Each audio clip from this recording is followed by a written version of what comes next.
Hello friends वहाँ 29 तारिखत और आगंतुक दिन अक्टोबर जी एडीआरई ग्रेड 3 और ग्रेड 4 लगते ट्राइबर जी सिलेबास दी आसे ये सिलेबास अपना प्रथम तो मॉडल क्वेश्चन पेपर लै गए इतना जी सिलेबास है गोटेखिनि सिलेबास हिसाब से मॉडल क्वेश्चन पेपर तो सेटअप गति के आज जी पार्ट आसे ये पार्ट टोटली आम सोशियल स्टाडिज तो कवर करें तार जेनेरेल नलेज तार logical reasoning and mental reasoning general English general mathematics एनेक पार्ट पर जेनेक सिलेबास दी आसे जीकेटा क्वेश्चन दी आसे सोशियल स्टाडिज 30 आज 30 क्वेश्चन लै आइसो गति के जिखिनि आसे सिलेबासत सिलेबास अनुसरि क्वेश्चन पेपर लै आहिम मॉडल क्वेश्चन पेपर आपनलोक आगंतुक परीक्षात बहुतखिनि हेल्प हब बोली आशा करो ते आहक आज सोशियल स्टाडिजर क्वेश्चनखिनि चाइ लওঁ कि आसे प्रथम क्वेश्चन तो बंदिनी भारत नाমৰ नाटकखনৰ ৰচকখন और ইয়াৰ শব্দটো হৈছে অম্বিকাগিৰি ৰায়চৌধুৰী। नेक्स्ट আছে আপোনাৰ বঙ্গলক্ষ্মী কটন মিল নামৰ উদ্যোগটোৰ প্ৰধান উদ্যোক্তা হল আৰু ইয়াৰ শব্দটো হৈছে নীলৰতন সরকার और आपलोके निजके टेस्ट करिब जे कोनखिनि মই ইয়াত টিক মার্ক কৰি দিছি যদিও आपलोके চাব কিমানটা ইয়াৰ ভিতৰত পাৰে গটিখিনি সোশ্যাল স্টাডিজ কভাৰ কৰা হৈছে আৰু আগন্তুক যিখিনি পৰীক্ষা আছে আমি কন্টিনিউ এনেকৈ মডেল কোশ্চেন পেপাৰ লৈ আহিম आपलोके লগতে থাকিব সাবস্ক্ৰাইব কৰি আমাৰ লগত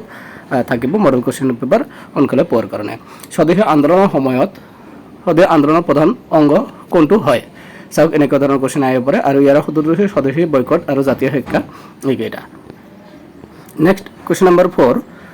1919 सनत 13 एप्रिल জালিয়ানৱালাবাগৰ হত্যাকাণ্ডত তিতাতে কিমানজন ব্যক্তি নিহত হৈছিল আৰু ইয়াৰ সদুৰ 379 চাওক লাষ্ট যেটো হৈ গল ইয়াত কিন্তু জালিয়ানৱালাবাগৰ ওপৰত কোশ্চেন এটা দিছিল গতিকে এটো মনত ৰাখিব কোন দুটা ৰাজনৈতিক দলে ভাৰত ত্যাগ আন্দোলনৰ প্ৰস্তাৱ নাকচ কৰিছিল আৰু ইয়াৰ সদুৰটো হৈছে কমিউনিষ্ট দল আৰু মুছলিম লীগ। नेक्स्ट আপোনাৰ আছে কোনটো অনুষ্ঠানে 1893 চনৰ ৰাজকীয় কানি আয়োগৰ ওচৰত এখন স্মাৰকপত্ৰ প্ৰদান কৰি অসমৰ পৰা কানিৰ প্ৰচলন ক্ৰমান্বয়ে উঠাই দিবলৈ অনুৰোধ কৰিছিল আৰু ইয়াৰ সদুৰটো হৈছে আহোম সভা। নেক্সট আছে বসুদৈৱ কুটুম্বকম এই বাক্যশাৰী কৰ পৰা লোৱা হৈছে আৰু ইয়াৰ সদুৰটো হৈছে মহান উপনিষদৰ পৰা লোৱা হৈছে। नेक्स्ट आपलोक और एटा कथा कौ वहाँ 29 तारिख गेजेट लेवल ग्रेड 3 एग्जाम तो हो जोर पिছত आगंतुक दिनत जो ग्रेड 4 আছে এই 4 सिलेबास अनुযায়ী रेगुलर आमार आफ्टर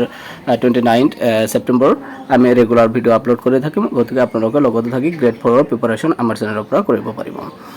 क्वेश्चन नम्बर 4 আছে তলৰ কোনটো প্ৰাথমিক বৃত্তি নহয়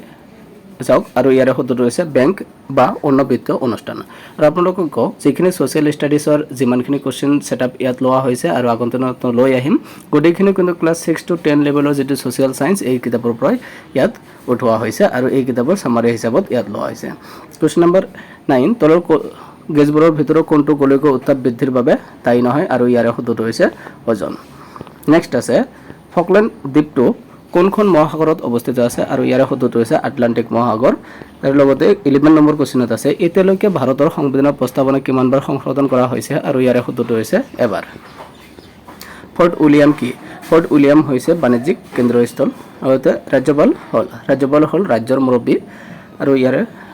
সদুৰটো হৈছে ৰাজ্যৰ মুৰব্বী। 24 ডিসেম্বৰ 1986 চনত ভাৰতীয় সংসদে দেশ প্ৰণয়ন কৰে আৰু এই 24 ডিসেম্বৰ 1986 কোনটো প্ৰণয়ন কৰে গ্ৰাহক সুৰক্ষা আইন কনজিউমাৰ প্ৰটেকশ্যন এক্ট এইটো প্ৰণয়ন কৰে। লগতে क्वेश्चन नम्बर 15 MNCৰ বিষয়ে তলৰ কোনটো তথ্য সত্য আৰু ইয়াৰ সদুৰ হৈছে ওপৰৰ সকলোবোৰ আপোনালোকে এবাৰ চাব MNC মাল্টিনেশ্যনেল কৰ্পোৰেচন যেটো আছে ইয়াৰ ওপৰত দিয়া হৈছে ইকোনমি বাৰ্ডৰ পৰা। क्वेश्चन नम्बर 16 2011 চনৰ লোকপ্ৰিয় অনুসৰি তলত উল্লেখ কৰা ৰাজ্যসমূহৰ ভিতৰত কোনখন ৰাজ্যৰ সাক্ষৰতাৰ হাৰ সৰ্বাধিক আৰু ইয়াৰ সদুৰ হৈছে কেৰালা। 17 কনষ্টেণ্টিনোপলৰ সন্ধি কিমান চনত স্বাক্ষৰিত হৈছিল আৰু ইয়াৰ সদুৰ হৈছে 1832 চনত। লা পেট্ৰল ধাৰণাটোৰ অৰ্থ কি ইয়াৰ সদুৰটো হৈছে পিতৃভূমি। Next question number 19 Hind Swaraj 1909 নামৰ গ্ৰন্থখন কোনে লিখিছিল আৰু ইয়াৰ সদুৰটো হৈছে মহাত্মা গান্ধী। नेक्स्ट আছে কোনখন দেশে কুহিয়াৰ আমদানিত বাধা আৰোপ কৰিবলৈ কুহিয়াৰ আইন গৃহীত কৰিছিল আৰু ইয়াৰ সদুৰটো হৈছে গ্ৰেট ব্ৰিটেইন। क्वेश्चन नम्बर 21 তলৰ কোনটো ৰাজস্থানৰ ৰাজ্যত অৱস্থিত আৰু ইয়াৰ সদুৰটো হৈছে সৰিস্কা বন্যপ্ৰাণী অভয়াৰণ্য। কোৱেশ্যন নম্বৰ 22 তলৰ কোনখন পূৰ্বৰ আমাজন বুলি জনা যায় পূবৰ আমাজন বুলি জনা যায় আৰু ইয়াৰে শুদ্ধ উত্তৰ হৈছে দিহিং পাটকাই নেক্সট আছে 23 কোনটো চনত বড়ো ভাষাটো ৰাজ্যিক ভাষা হিচাপে স্বীকৃতি দিয়ে আৰু ইয়াৰে শুদ্ধ উত্তৰ হৈছে 1984 মাদল কি মাদল হৈছে এটা বাদ্যযন্ত্ৰ 25 আছে ডক্টৰ ভূপেন হাজৰিকা কোন চনত অসম সাহিত্য সভাৰ সভাপতি আছিল আৰু ইয়াৰে শুদ্ধ উত্তৰ হৈছে 1993 কোৱেশ্যন নম্বৰ 26 পাতাল ভৈৰৱী উপন্যাসখনৰ লেখক কোন আৰু ইয়াৰে শুদ্ধ উত্তৰ হৈছে লক্ষ্মীনন্দন বৰা নেক্সট 27 আছে ভৱানন্দ পাঠক কোনজন লেখকৰ ছদ্মনাম আৰু ইয়াৰে শুদ্ধ উত্তৰ হৈছে Banikanta Kakati next question number 28 মাজুলীৰ কোনখন সত্ৰ ৰাজ উৎসৱৰ বাবে জনাজাত আৰু ইয়াৰে শুদ্ধ উত্তৰ হৈছে কমলাবাৰী সত্ৰ কোৱেশ্যন নম্বৰ 29 নামদাং শিলৰ সাঁকো কি শৈলীৰে নিৰ্মাণ কৰা হৈছিল আৰু ইয়াৰে শুদ্ধ উত্তৰ হৈছে আৰ্য শৈলী কোৱেশ্যন নম্বৰ 30 তলৰ কোনটো অঞ্চলত সৰ্বাধিক সংখ্যক ৰাষ্ট্ৰীয় উদ্যান আছে আৰু ইয়াৰে শুদ্ধ উত্তৰ হৈছে Meghalaya thanks for watching subscribe কৰিব আৰু নতুন নতুন আপডেট পোৱাৰ কাৰণে আৰু এনেকৈ গোটেইখিনি সিলেবাস কভাৰ কৰাৰ লগতে আপোনাৰ সোশ্যাল ষ্টাডিজ আৰু জেনাৰেল নলেজ যিখিনি আছে ইয়াৰ এডিশনাল কোশ্চেন আমি লৈ আহিম লগতে গ্ৰেড 4 প্ৰিপাৰেচন ইয়াত কৰা হ'ব ভিডিঅটো সম্পূৰ্ণ চোৱাৰ কাৰণে ধন্যবাদ